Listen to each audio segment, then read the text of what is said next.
Hi, this is Angela G. from No Longer Lukewarm for Red Hot Christians and Wannabes. These videos are for those of you who like to listen while you're maybe doing something else. For those of you who like to read my blogs, you can find that link in the description box below. So this week is called Anchor Your Soul in Hope. Week 1, our Anchor of Hope. Hymn lyric. The chorus from the beloved hymn, I've Anchored in Jesus. I've anchored in Jesus, the storms of life I'll brave. I've anchored in Jesus, I fear no wind or wave. I've anchored in Jesus, for he hath power to save. I've anchored in the rock of ages. The Bible verse is Hebrews 6:19. This hope we have is an anchor of the soul, both sure and steadfast, and which enters the presence behind the veil. Who is in control? Biblically, the sea always represents chaos, uncertainty, and turbulence. That's actually a pretty good description of our society right now. We're in an age when just about every day holds new headlines that cause stress and division. But no matter how frustrating, disheartening, or upsetting this world can get, we must never forget what Jesus said in Mark 4:39.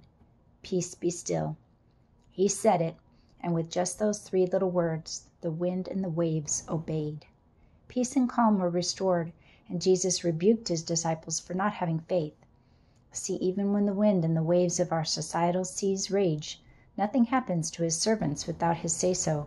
God is in control. The anchor of hope.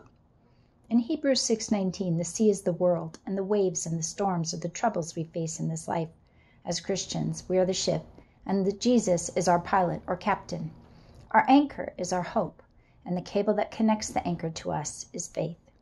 An anchor is a piece of heavy metal that weighs about 13 pounds. When dropped overboard, it's meant to keep a ship from drifting in a strong current. The flukes, or the spiky parts, dig into the ground, and the weight of the chain holds the ship firmly in place. Now, the idea of hope as an anchor isn't a new one. Socrates once said, to ground hope on a false supposition is like trusting to a weak anchor. Unlike the people of the world who fix their hope upon the weaker elements like money, status, or luck, believers have our hope on the strongest thing around, the blood and righteousness of Jesus Christ as our salvation. He is our rock of ages.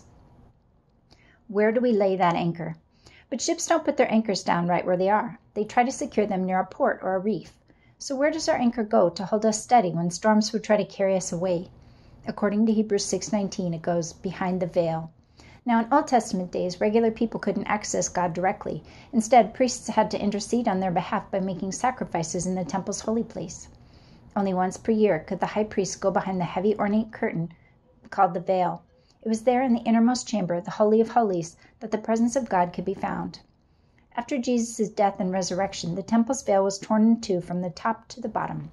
This symbolizes that we no longer require someone else to intercede on our behalf. Instead, our bodies are the temple of God where the Holy Spirit resides. We are now priests of God ourselves and have access to speak to him directly. Hebrews 4:16 says, let us therefore come boldly to the throne of grace, that we may obtain mercy and find grace to help in time of need. Our hope is, in fact, anchored in the very presence of God himself. Jesus is our rock, our shade, our place of refuge, and our foundation for now and all time. How should we live in light of this? Our hope is not in this world. By our faith, we are connected and held fast to the very throne room of God. While the world may shift under our feet and storms rage around us, we will not be moved. Our prayers can be heard and answered by our God, who is always in control. This week's blog was an excerpt from my new book. So if you're interested in checking that out, I'll put that link in the description box too. And if you go into the blog itself, you can see some of the interior pages. There are some pictures and just some different things you might check out if you have a chance. Thank you.